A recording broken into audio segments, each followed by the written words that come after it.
Welcome back to our final panel discussion. I am Lotta Igartua, CCBC's Regional Director for Western Canada. This panel, titled Canada-China Cooperation in Energy and Natural Resources, highlights sectors that remain cornerstones of the bilateral economic relationship. It will explore how expanding collaboration in energy, minerals, and clean tech can strengthen business ties, support climate goals, and build innovative, sustainable supply chains for the future. I'm pleased to introduce the speakers of this session, which features a particularly strong Western Canada representation. So we have Rahim Soliman, President and CEO of Neo Performance Materials; Philippe Roux, Director of the China Institute of University of Alberta; Keith Bradley, Chief Operating Officer, Invest Alberta; and Penny Tao, Head of North America Region and Global Key Strategic Account, Sungrow Hydrogen. And as a moderator, we have BC-based board member Joyce Lee, Partner and Chair of Asia Group at McCarthy Tétrault. Our sincere thanks go to McCarthy for sponsoring this panel. And the speakers' full biographies can be found on the Business Forum website and in the program that you have on the tables in front of you. So without further ado, I would like to invite Joyce to begin the session. Thank you very much, Lotta. Being the last panel for the Business Forum and between you and lunch, we will make sure that the sharing by the panel would keep you awake. So I think that Canada, being one of the global leader in energy and natural resources, it is very, very fortunate that we have the panelists today to share with us at this very critical juncture where our Prime Minister Carney said that it's going to be a turning point in the Can-China relationship. Over the past 20 years as a frontline, soldier in the merger and acquisition and investment world, I have seen the highs and lows of the Canada-China relationship, where deals have been flowing and where deals have been dying. And I think that at this very juncture, all of us know that the past 5 years have not been the easiest 5 years, not just for the government relationship, but more importantly, from the business world and the inbound investment both sides as well. We were fortunate enough, Scott, I think, Graham mentioned that, Canada Goose came in to open their Beijing store in the most difficult time. We were fortunate enough to help Canada Goose to do that, but that was not fun, I have to say. The business was good afterwards, but I hope that, the turning point means that we will not have that type of tension again in the future. And turning back to energy and resources, rare earth has been in the headline in the last few days, more than we would like to see, I think. With Rahim here, I think that I would like him to first share about your company, a little bit about Neo Performance, and then about rare earth, and how do you see China in the world rare earth supply chain, and whether there is an opportunity for Canada to actually cooperate with China to benefit from that trend in that obviously is critical for the development of new technology. So Rahim? Very good. Thank you very much, and thank you to the CCBC for having us here to talk about what I think has become a very, very topical and very, very important topic. As you said, Rahim Soliman from Neo Performance Materials, and Neo focuses on rare earth magnetics and critical materials. And the world of rare earth magnetics has become so topical these days, really over the last, call it 7-8 months. I think, 8 months ago, most people in the world didn't know much about rare earths and what rare earths do and why they're important. And today, my children can spell the words praseodymium and dysprosium because they seem to show up in every announcement, in every political set of meetings, in everything that's been escalating with the tariff wars and other kind of administrative issues that are happening between governments in this geopolitical environment. So NEO operates in a very unique position, I would say. We've been in China for over 30 years. We've been a critical materials and rare earth company for over 30 years in an area in which there's a lot of regulation and it's highly controlled within China. We're the only foreign company in the world that has a license to separate rare earths in China. It's a technology that is held very dear within China. We're the only companies in the world that can actually separate material inside and process material inside of China as well as outside of China, and we're the only company that has rare earth magnetics capability both inside of China and outside of China. So certainly we sit in a very interesting place within the rare earth discussion today because we hear all of the elements and the dialogues that are happening and all of the challenges, and we continue to want to be a force for what would improve those relations and how to move the ball forward in solving these dynamics. So I guess very quickly, first, why are rare earth magnetics important? These are magnetics are what drive motors, and these are the most powerful and energy efficient motors in the world. So these will be all the motors that are driving future robotics, electric vehicles, wind farms, anything in which you think energy efficiency is important, or power of a device, physical AI, the manifestation of physical AI in terms of future robotics, will all be dependent on rare earth magnetics and technology. And where we stand today is a supply chain that is highly, highly concentrated. So I won't go through all the elements of the supply chain, but very briefly, on the mining side of it, 60% of all rare earths are mined in China, and about 40% of all rare earths are mined outside of China, which is actually not too bad in terms of distribution. But as you get further down the processing stage, 93% of all the rare earth magnets are made and processed in China, and only 7% are processed outside of China.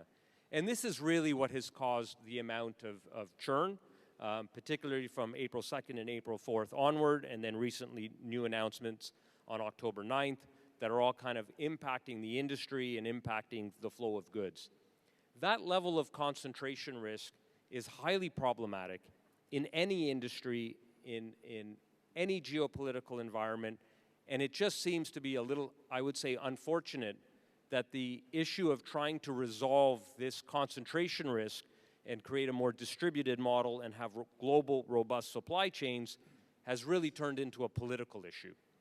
Whereas what should really be an industrial logic issue of we need to have robust supply chains, we really need to have distributed supply chains, has turned into one of the most difficult political hot potatoes. And I think we're very much involved in talking with all the governments to talk about ways that we can move forward, ways we can find cooperation.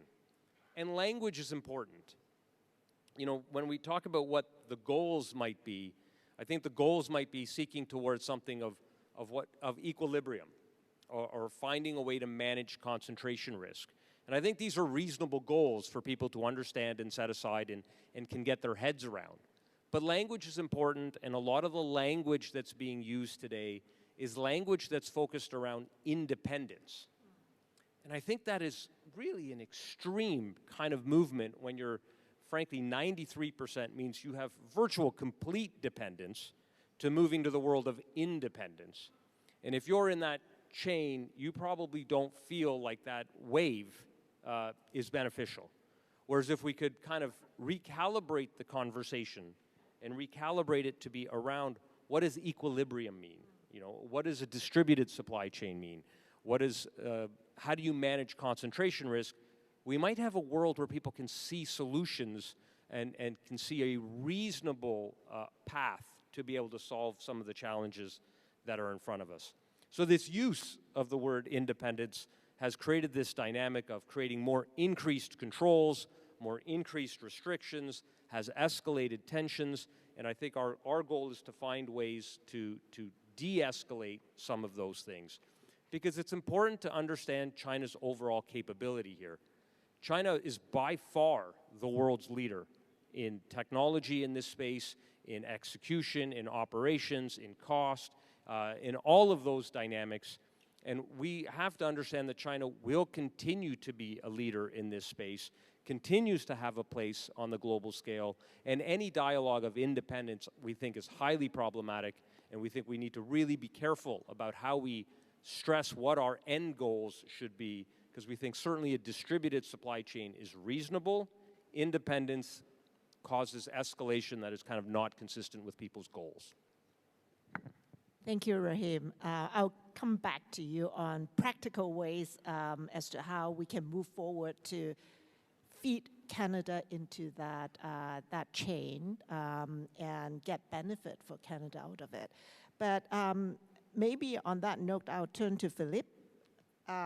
Philippe has been enhancing the Canada-China relationship for many decades. And now he is the head of the China Institute of University of Alberta. So tell us a little bit about the China Institute at U of A, and also I would like you to share your views following Rahim on how Canada can benefit from either rare earth or other, the exciting news that we have got crude directly going to China, as well as the LNG inaugural export. So, generally about China Institute, and also specifically about maybe things that you are seeing as positive on the trade side. Okay, well, thank you, Joyce. It's a pleasure to be here on the panel with everyone. Bonjour tout le monde, Daja Zhao Shanghao. Maybe, so first, on rare earths, I'm perfectly happy to cede my time to Rahim because I think we all have a lot of questions for him, but happy to also share some thoughts. Maybe a couple words about the China Institute to start. So I took on the leadership of the China Institute about 2 years ago now. For those of you who don't know, the China Institute is the largest institute of its kind in Canada that's dedicated to research and policy work with respect to China. We have several objectives that we're working on. The first one at the broadest level is just deepening understanding of China for Canadians and for folks from around the world, really, writ large. I think at that broadest level, it's fair to say that we have a lot of pro-engagement here in the room, but whether you see China through a more adversarial or a more cooperative lens, I think it's important for Canadians to better understand the place. And certainly after COVID and the difficulty of going back and forth, we're still in a space, I think, where there's an asymmetry. I think there are more Canada experts in China right now than there are China experts in Canada. So we're trying to kind of raise the literacy, the competency on China. We're also trying to play a useful role when it comes to thinking about Canada-China relations. What I'd like to say, we try to chart a path for informed and productive engagement with China. And certainly now the winds are changing, so actually there's maybe a bit more space for some creative thinking there. We're also, we're rooted in Alberta in Canada, but we're also trying to do some thinking about some of the bigger global issues where China's a player. Agriculture, health, energy, climate. Those also have very relevant to Alberta and to Canada, so we're doing a lot of thinking on that. And also we're starting a new project, Joyce, that's taking a look at how third countries, including Canada, Europe, Vietnam, Singapore, how these countries are going to best be able to navigate the kind of like US-China dynamic, and whether there's actually not just danger there, but also opportunity for third countries. So we also do a lot of kind of supporting of the University of Alberta academic community through grants and what have you. And we've been really working hard over the last little while to try to make the Institute fit for 2025 and try to be a useful voice. So that's what we've been doing. We're certainly keeping an eye on the critical minerals dynamic, but to me, I think you're framing it very well. I think it's unfortunate. Everything now is kind of viewed through a lens of national security, which is legitimate, but sometimes that leads to kind of black and white approaches that leave the fertile kind of like middle ground kind of untilled, if you will, right? And so I'd certainly be interested, Rahim, in hearing a bit more about, for example, on the processing side, what would it take, not necessarily to move to independence, but to move to complementarity in North America or in the West writ large? given not only the dominance but the challenges of doing that. And also my sense, I'll just leave it at that, is that there's more interdependence there between China and the West than people realize, that there's leverage on both sides, and so that could be used negatively, but it could also be used positively. So I wonder if you can maybe elaborate on that. We've also actually been taking a close look at energy, right? You mentioned oil. It's hard to believe, but it's been a remarkable change in the Canadian oil export dynamics, and they've only been happening over the last 18 to 24 months, right? The Trans Mountain Pipeline expansion really hit the ground running, or hit the coast 18 months ago, really. And we had a sense at the Institute at the time that this was going to be transformative for Canada's kind of energy posture in the Asia Pacific. Surprisingly, back in those days, though, when we would talk to many so-called experts, the consensus was, TMX really doesn't make a difference. It's all going to go to California. It's all going to go to the United States, right? And so we figured, okay, well, we're not experts, but we're going to take a look at this. And so we started tracking from the first month in May of 2024. And very quickly, within a matter of months, you could see significant exports going to China in particular. And now if you fast forward 18 months later, we're looking at 300,000 to 400,000 barrels a day of Alberta crude that's going to China. And if the trend continues, it's not unreasonable to expect that by next year we'd be looking at well over 500,000 barrels per day of Canadian oil going to China. You know, that's contingent on a few domestic factors. The TMX needs to kind of figure out some of its tolling practices. There's some technological work that can be done to increase its output. But at 600,000 barrels per day, just to put it in perspective, you know, everybody sees Russia, the Russia-China relationship, as kind of like very tight and very significant. Russia sells 2 million barrels per day of oil to China, right? It sells a lot of gas too. So you're already getting up to like 35, 40% of what Russia supplies to China. And make no mistake, despite the rhetoric of the no limits friendship and partnership between China and Russia, China is very keen to diversify its supply of critical energy inputs. A lot of its oil comes from the Middle East. It comes from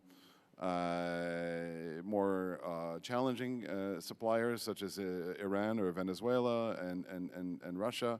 And to be able to have a growing proportion of that critical national security input coming from a place like Canada is a huge boon for them, and they find it very desirable. So, so this is a kind of an interesting new phenomenon that's underpinning the Canada-China relationship, and it actually gives Canada a bit more relevancy, I think, writ large. So that's very positive.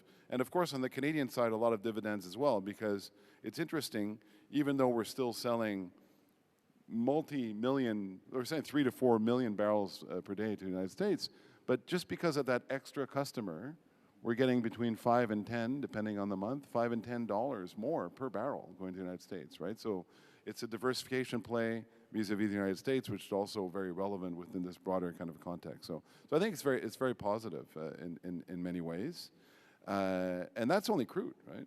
Then you look at LNG, and now we're moving to phase 2 on LNG Canada, same phenomenon. And with LNG, I think I'll just mention this, and maybe I'll pass it back to you. Again, when you look at the point I'm making, that being a critical supplier of energy inputs to China doesn't just make sense commercially, but gives us more traction diplomatically. If you look at the story of LNG phase 1, it was a 10-year project, basically, massive capital expenditure, partners including Japan, Korea, Malaysia, China, and the UK and Canada.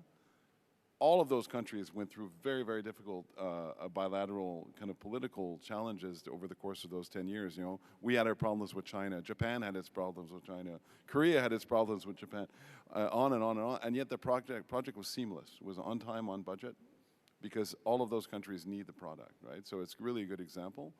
And on the technology side, which is something maybe Penny will talk about a little bit more, it's also important to remember that all of the massive kind of inputs that allowed us to build LNG Canada come from China, right? They come from Zhuhai.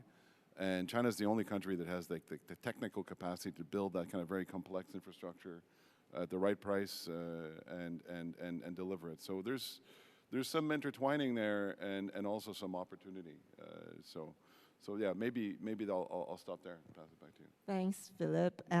That it's a great lead into Keith sharing with us about Invest Alberta, because Alberta is one of the Canadian provinces richest in oil as well as other natural resources. So over the past 2 decades, Alberta has attracted a lot of good investments from China. But in the past 5 years or so, given the geopolitical tension, we have kind of in the front line seen that the investments flowing into Alberta is not that easy anymore from China. So if after sharing about what Invest Alberta is doing, it would be great to hear your views as to what areas vis-a-vis Alberta you think would be practical for Chinese companies to look into in investing and would be viable and supported by provincial as well as maybe federal government. Well, thank you. First, I want to thank the CCBC for the kind invitation to be here today. This is my very first time in China, and I can tell you it definitely won't be my last. I had the pleasure of spending 2 hours on a bike yesterday traveling through the old city, and got to see firsthand some just amazing architecture, people, and construction that just dwarfs anything that we have in Alberta. Who here knows where Alberta is? Could I see by a show of hands who knows where Alberta is? Who here by show of hands has been to Alberta, to Banff or Calgary, Edmonton? Wow, there's a lot of people. Who here by show of hands hates raising their hands when they're asked questions? That's called a dilemma right there, yeah. It is my sincere privilege. I tell people I'm the most blessed man. Like our Prime Minister, Mark Carney, I grew up in Edmonton. And when I tell people that all over the world, a lot of people are kind of surprised to hear that him and I grew up in the same hometown. And they think he grew up in Toronto or Ottawa or somewhere, maybe London, I'm not sure. But we have very similar roots, and that's not lost on me at this time. And I don't think it's lost on Canada as a nation. He put the major infrastructure office in Calgary, and he hired a CEO who's a former head of an energy company as head of the major infrastructure office for the federal government.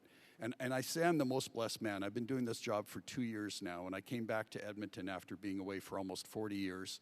I know I look young, but almost 40 years I was away.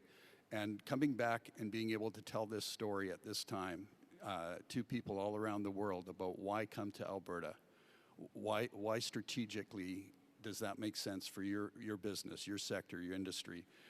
At Invest Alberta, we have over 20 global offices around the world, including Beijing.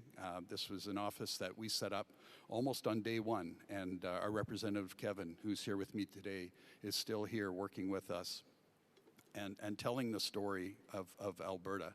And the 20 offices around the world report into myself, and I'm very thankful for that. We also have a team of sector leads within the province, and in all the critical sectors, including energy, renewables, aerospace, defense, fintech, technology, data centers, and agriculture. And these really do align well with China. People ask me, you've been doing this, and in the last 5 years, there's been some struggles. I'm a big believer that, good things don't happen when good things are always occurring. Good things happen after struggle. You learn, you grow, you change, you develop, you adapt. And our role by having people all around the world is first and foremost to create relationships. Businesses move, doesn't matter where it is in the world, businesses move at the speed of trust. And trust is established through common communication, constant dialogue, and reiteration and examining things and how we can do well together. Alberta's had the fortune in the last 25 plus years of having about half of the investment from China occur within our province. This has mainly occurred through state-owned or nationally owned oil and gas companies. And I think historically those things were done to basically invest in these large companies or that. And I think it's evolving now. So it's where the opportunity comes is to be more strategic, to talk about strategic partnerships, investment opportunities. One of the things that's really lacking in Alberta is technology advancement and continual advancement towards net zero in clean tech and other areas. We have an abundance of oil and gas. We're the third largest oil basin in the world behind Saudi Arabia and Venezuela. Our premier of our province has said she wants to double our capacity. And I believe her. I think that we're going to find a way. And there's an appetite federally, unlike never before, to see these things come to fruition. And whether it's scaling current operations, participating in others, we're looking at logistics hubs, distribution, agro-processing facilities. Alberta has exported all its resources historically, whether it's agriculture or energy. And then they get processed all around the world, and then we purchase them back. And part of the reason we were created 5 years ago was to diversify the economy of Alberta and to find partnerships all around the world with their expertise and have them come to Alberta and help us evolve our economy. And this time, I think, is really still at the forefront. We've had over $30 billion of investment come to our province in 5 years, and we've been part of about 28,000 jobs created in the province. And we're just getting started. The time is perfect. So for those of you in this audience who have been to Alberta, I ask you to come again. For those of you that haven't been, I ask you to come for the first time. Engage with us. The time is now, and it's right for us to talk about how we partner together, how we contribute to each other's ultimate success as we go forward. We have the resources, we have the capabilities, we've got massive amounts of land, we have power, water, and we have this beautiful thing we like to call a cold climate. So that helps when it comes to cooling, things like data centers, manufacturing facilities, and it aids to really about a 30% savings in those costs. So I extend that invite to everybody here. Thank you. This is a great welcome message to all Chinese company to come to Alberta as well as other parts of Canada. On that, I think I would love to hear from Penny. The Chinese company side of the story. Tell us about Sungrow Hydrogen, being a player in the new energy. How does Sungrow Hydrogen view hydrogen's role in the global energy transition? And where does the Canadian or larger North American market fit into your company strategy? It would be good to hear from the Chinese company as to how we, Canada, can fit into your next 5 or 10 years plan. Thank you, Joyce. And also, first of all, would like to deliver the appreciation for CCBC to invite us to be here. And this is our first year to join, and I'm also already sure this will not be the last year. And so, first of all, I would like to have a brief introduction for Sungrow and also Sungrow Hydrogen. So, actually, from the 1997, actually, Sungrow has dedicated in the renewable energy sector for more than 28 years. It's nearly 29 years in November. And so we actually quite insist on the technology oriented and also the market oriented. And also one of our strategy insists for this 28 years is also globalization. So actually, we have established more than 20 subsidiaries and branches overseas, and also our products has been delivered to more than 100 countries. And also in North America, we also have in-depth development in this market for more than 10 years. So as the subsidiary of Sungrow Group, Sungrow Hydrogen is specialist in water electrolysis technology for hydrogen production.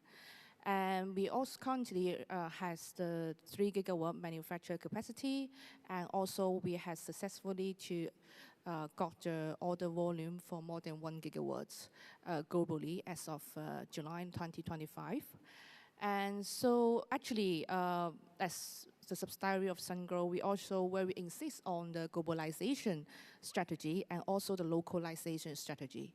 So with our technology and also our local services team, and also our product technology development, we are confident that we could provide a highly valued hydrogen production solution and also products and also services to customer, and also to enhance the finance performance of the green hydrogen projects nowadays. This is something that we would like to contribute on this society and also for this industry in this region. And so also on this chance, I would like to mention something about the hydrogen.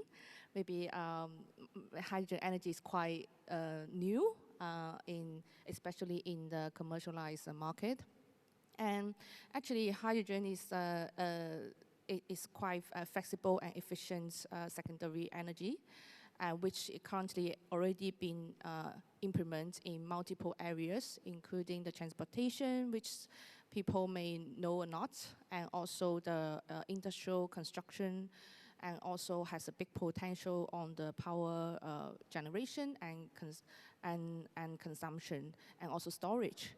And the reason actually why Sungrow regard hydrogen energy as the ultimate energy solution, one of the ultimate energy solution, is because that when utilizing the hydrogen, there's no carbon dioxide and also other pollutants to be generated. So we think this is we think we are building the bridge to the ultimate energy solutions at Sungrow. This is also one of the very stick strategy in Sungrow hydrogen business. And also we think the hydrogen, especially green hydrogen, could also solve the fluctuation issue currently in the renewable energy sector, because it could turn the unstable renewable energy into a storageable and also transportable form of the energy form, which can also provide more stability and also more flexibility on the energy management system.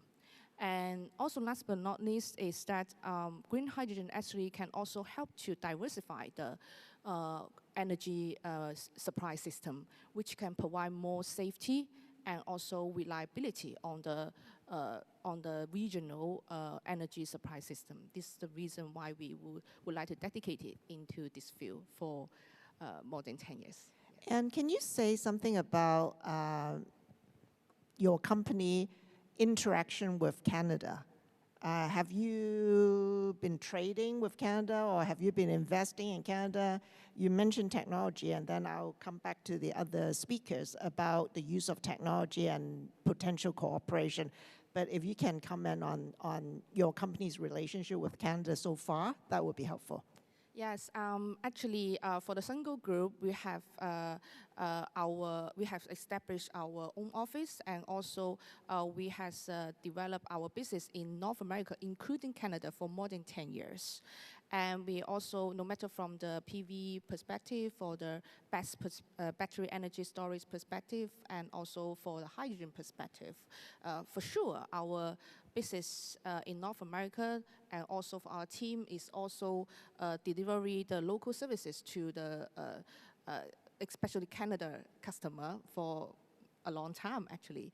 And so this is why actually for Canada and North America markets, we regard it as one of our key strategic markets in our 3 to 5 years business blueprint. And we also can see that actually, because in this region you have abundant renewable resources, which is the foundation of the development of green hydrogen industry. And also, we could also see the Canada's continuous commitment on the national strategy on the hydrogen side. So this is why we give us a lot of confidence on the broad perspective of the market. And so this is also one of the reasons why we're actually expanding our team in Canada, our local team here. That's great. Thank you, Penny. Now, I think picking up on the theme of technology, Rahim, you mentioned that on the rare earth side, like, use of language is very important. Going independence, given the technology advancement of the, Chinese on rare earth technology, it's almost asking for the impossible and create a very bipolar situation that is totally unnecessary from the industry perspective. I guess, if you can comment on opportunity where Chinese technology, especially in rare earth, can help Canadian businesses, including mining companies, to realize the potential of rare earth resources in Canada. That would be most helpful, I think. Sure. So we certainly do need to talk about technology, because I think it is absolutely clear on how well invested China is in this technology and in this space. The number of PhDs and universities that teach rare earth technology in China versus those that happen outside of China and in North America in particular. But maybe before we get to technology, the issue was raised on national security a little bit earlier. A phrase that's been used, frankly, a lot in raising the temperature of a number of different dialogues. And you can break national security into a whole bunch of different categories. I think historically we've thought about it in terms of the context of defense security, and I think that's actually diminishing, and what national security has become is really about economic security. And I think that that's probably the most important thing that people think about today when we talk about national security. And, bear with me on a journey where we're in a spaceship and we're coming to planet Earth, not from planet X, because Elon Musk probably owns planet X, so planet Y. And we're on our way to visit the Earth, and of course we stop by the moon and we do some mining to pick up the various rare earths that might be available on the moon. So we stop by and pick up those rare earths, and then we continue on our journey to planet Earth. And I think that really smart alien population sees two things. First, that they see in North America, apparently dogs and puppies are the #1 item on the food chain, because we see all these humans walking around serving their dogs and their puppies, because I just got one, and I tell you, my puppy rules my life now. But the second thing that they see is they look at the news and they look at this dynamic of economic security or national security, and they would actually look at the events that have happened really following the US election, and they would probably say that's the greatest threat to Canada's national security over the last little while. It actually hasn't been the threat of China by any means. China's not historically been an invader or a colonizer type entity, but yet that's where our national security dialogue seems to exist. And of course, dialogue and words matter. So bringing that all back to technology then, in order to kind of make that journey to create that level of not independence, but robustness in supply chain, certainly we have a massive catch-up that is necessary for us to go through on the technology front to get there. And of course, China does have rules on the export of technology, particularly in these critical materials, and particularly in rare earths. And what I would suggest is it's not a successful argument to just argue with the rules. It's a much more pragmatic path to understand those rules and to work within those rules. We we tell Chinese companies that they can't access any of the materials, but we would like the technology to be able to access the materials ourselves. There's probably an equilibrium here. There's probably a better balance to this approach, and how we have to invest in technology and how we have to build together and create a different set of rules to say, look, if we want access to those materials, we need the investment, and China is a leader in making those types of investments. They're a leader in the mining and processing technologies, but maybe it is changing the Canadian dynamic to just not be an exporter of the raw material, but to be an exporter of a much further value-add product, which means we'll give access to our materials in conjunction with the processing of those materials more locally. And I think that will enable us to move forward on that journey toward technology, knowing, of course, that the Chinese regulations would also be sensitive to those types of issues of transferring that technology outside of China.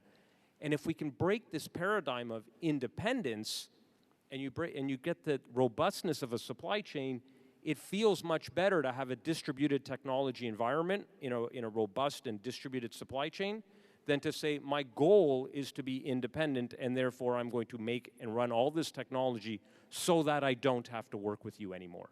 That dynamic is hugely problematic in us thinking that we can develop an independent supply chain. Thank you, Rahim. That is very insightful. If we want to be independent vis-a-vis rare earths, it's almost like, you're wishing for something to happen, but you have no basis for that wish.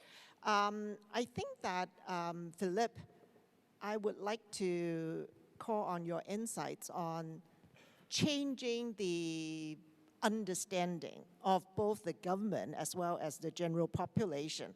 A lot of people in Canada think about China, rare earth, they are coming to want to dig the stuff out of the ground, and then, they throw money at our company and they are sold out as if they have nothing else to bring. Rahim brought a very good point that they have the technology to bring. The security in a supply chain, if I understand it correctly, it's better to have a seat at the table so you are part of that and partners with people, going to what Rahim has suggested, partner with Chinese. And therefore, you become one of their partners, and therefore, as the end product comes available, you would have a say on where that is delivered and how that is used. Wouldn't that be better? And how do we get the general population as well as some of our government officials from where they are to the point where they better understand how Canada can benefit from this type of approach? Because from the front line, unfortunately, talking about national security, I think that we still have some major challenges to turn the tide on that. So, Philip, over to you. Any magic that you can? Well, thanks for that question, Joyce. Look, I think there's an opportunity for a little bit more dexterity, a little bit more nuance, a bit more creative thinking when it comes to how Canada approaches some of these topics. Some of what you were just talking about, Rahim, it kind of strikes me as a bit analogous to how we could have approached the EV conundrum, for example, instead of just a knee-jerk kind of like 100% tariff. I mean, there's a broader political backdrop there. So obviously, at the time, if you go back to August 2024, we probably did want to signal to the Americans that we were committed to some vision of Fortress North America that they were pushing, but there would have been other types of approaches that would have left the door open for engagement. And when it comes to EVs, I think it's not that different, right? There may be some ways of envisaging offering market access in Canada for a piece of the supply chain, a little bit of technology transfer, growing our own kind of industry cluster around an EV ecosystem. It might not necessarily be manufacturing the whole car, but it could be manufacturing some high value added components where Canada actually has some competitive advantages, including on the upstream side of things in Quebec with cheap and clean energy, and on the manufacturing side in Ontario, et cetera, right? So ways to think about that. I think we need to keep having that conversation. When it comes to government as well, I think there's I don't want to get into like more boring topics, but I think there's almost like a machinery of government dimension to this. Right now, at least from my perspective, you have people that are very focused on opportunity and engagement and trying to identify how, since we're in China, we talk about China, how to identify how deeper engagement with China across various technologies might be advantageous to Canada. And then you have other folks that are more concerned with risk. I think both perspectives are legitimate.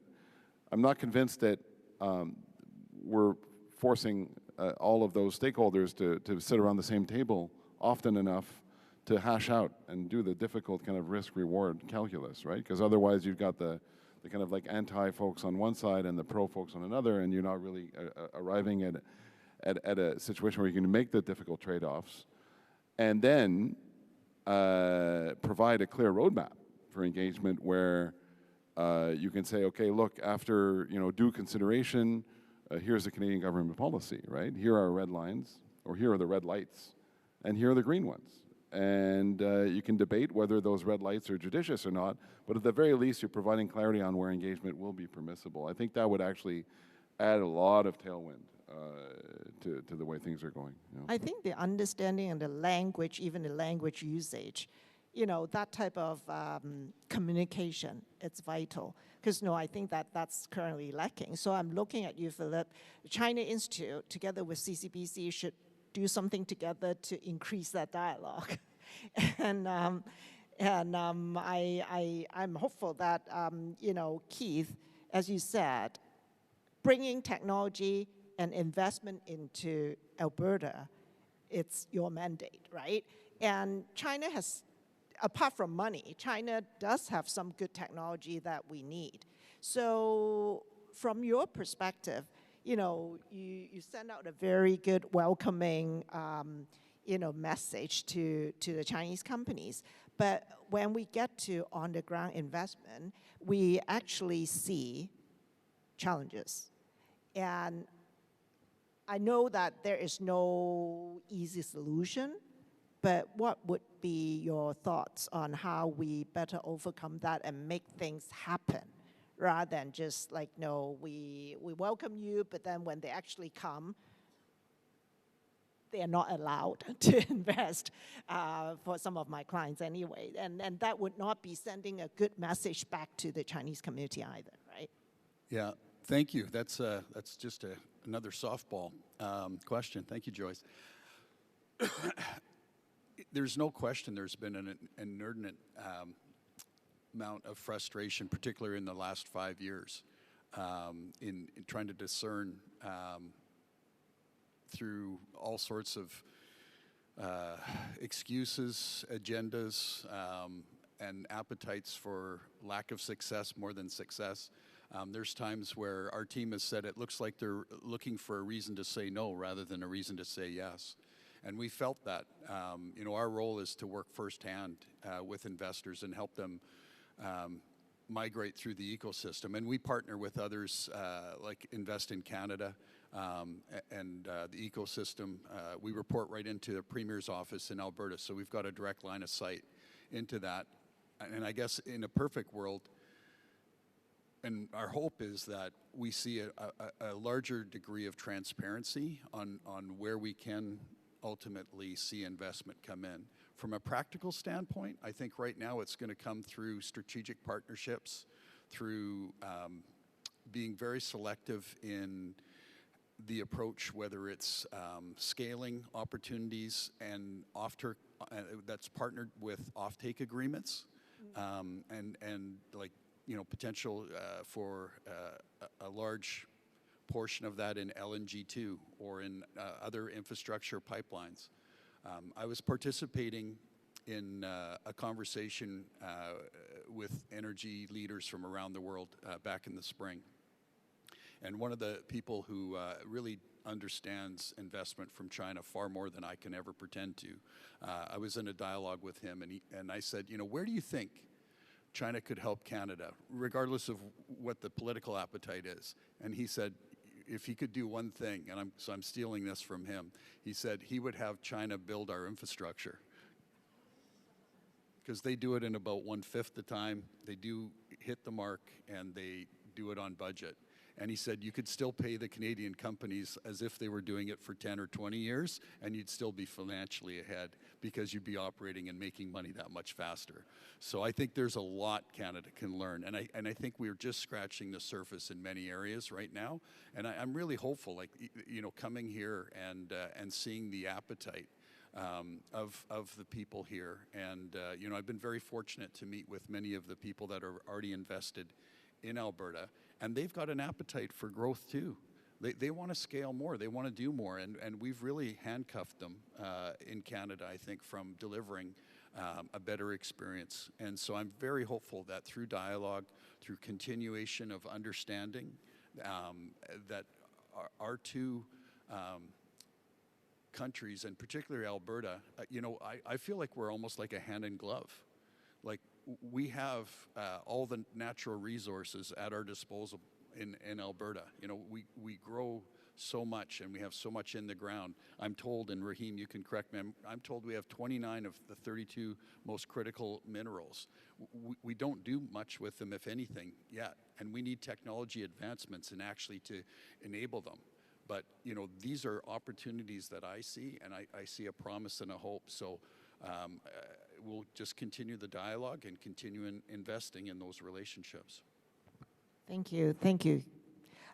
Penny, going back to you, as a Chinese company, you said that you have been doing business in North America, including Canada, for the last decade. Now, looking ahead, what do you think would be the best partnership opportunity for Canada and China vis-a-vis hydrogen and other related technology? Do you bring the technology to Canada and North America apart from selling the products to them? Because you mentioned that there are some benefits or advantages that Canada has as a country vis-a-vis your industry. So if you can share that with us, that would be good. Yeah, thanks, Joyce. Actually, we do already actively engage in with the Canadian enterprise and also research institutions to have some joint activities. For example, we will look into some technological difficulties and to tackle the difficulties. And we do expect that, and we do also see the potential that we could have the joint efforts to promote some efficient, no matter technology or also products to the market, and also to boosting the green hydrogen industry. And so this is one of also our activities in our localization strategy. And also we do see the advantage of the Canada market on the hydrogen side. Canada has rich renewable resources and also has many experienced expertise and also experienced experts in these industries, which we can cooperate with. And also China, also we have our technology development and also our application experience and also our supply chain.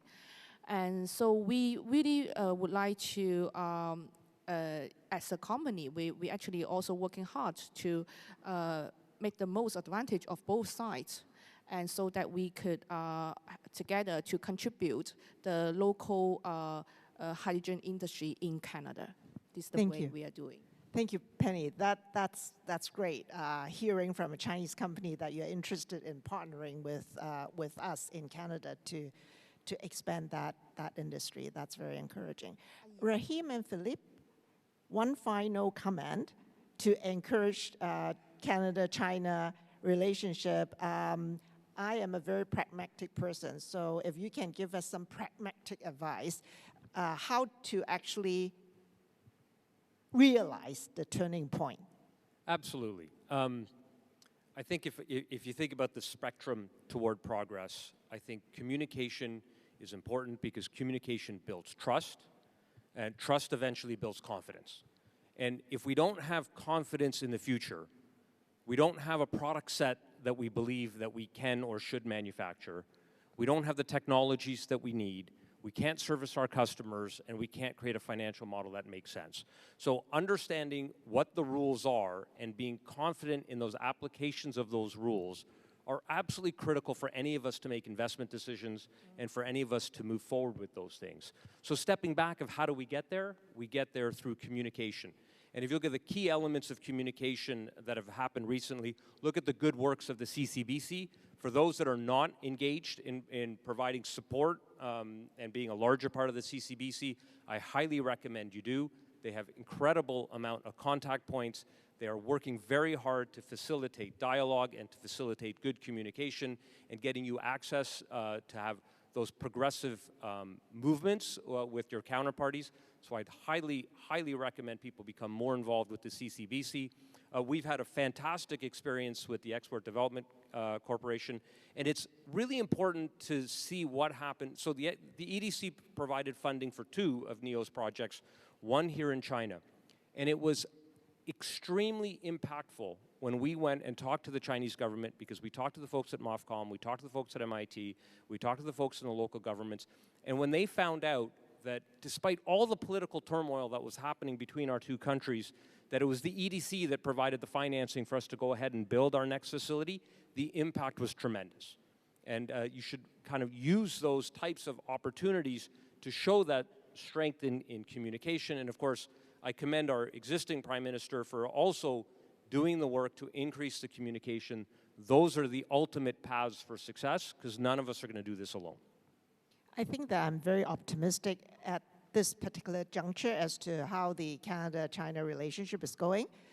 Philip, your insight, last insight on how we can do better from here. Well, we could have another panel on that as well, but certainly, maybe I'll start by saying, Keith, if you can convince the citizens of Alberta of the virtues of a Chinese-built passenger rail between Calgary and Edmonton, I'm right behind you, right? But you're right. I think these are the kind of things that need to be considered, right? I know you want to be pragmatic, Joyce, but you know, Rahim, you talk about trust. I think, you know, the Prime Minister is talking about recalibration. Clearly wants to re-engage.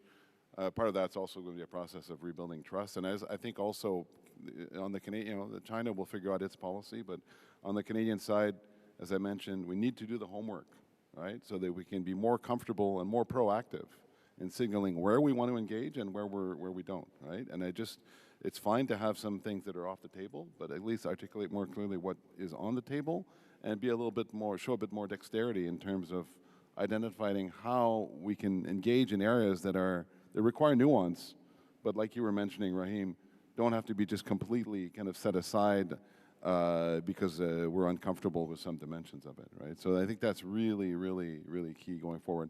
Just one more word, not for now, but China's also got its new 5-year plan that's out, right? We haven't talked about it, but it's going to signal areas that might become more difficult to work with China on, but also some areas that might create new opportunity. We all need to keep a look at that going forward too. Yeah. Thank you, Philip. I think that just to close this panel off, I think that it is important that we get better communication, we get better understanding of the reality of what China can offer and what are the real threats that China bring to the table. So we get into the relationship with open eyes, but not with fear that is ungrounded. Because I think that that is totally not helpful, and it kind of can lead to a lot of misunderstanding, a lot of positioning that would take a lot of time and effort to unwind. So thank you for of our panelists, and they bring to us not only the industry perspective. Alberta has sent the biggest welcome card to the Chinese company, which is very encouraging. And Philip, your work is very valuable. So keep on the good work. Thank you. Thank you, everyone. My name is Edward Tai, Regional Director for CCBC in Shanghai and Atlantic Canada. As we conclude this morning's business forum, I would like to take the moment to thank our speakers, panelists, and moderators for the insightful and valuable contribution throughout the program. I would also like to thank, once again, our conference sponsor, Sun Life and Bombardier, for the generous support to make this program possible. And of course, thank you to everyone here for joining us and taking part in these important conversations.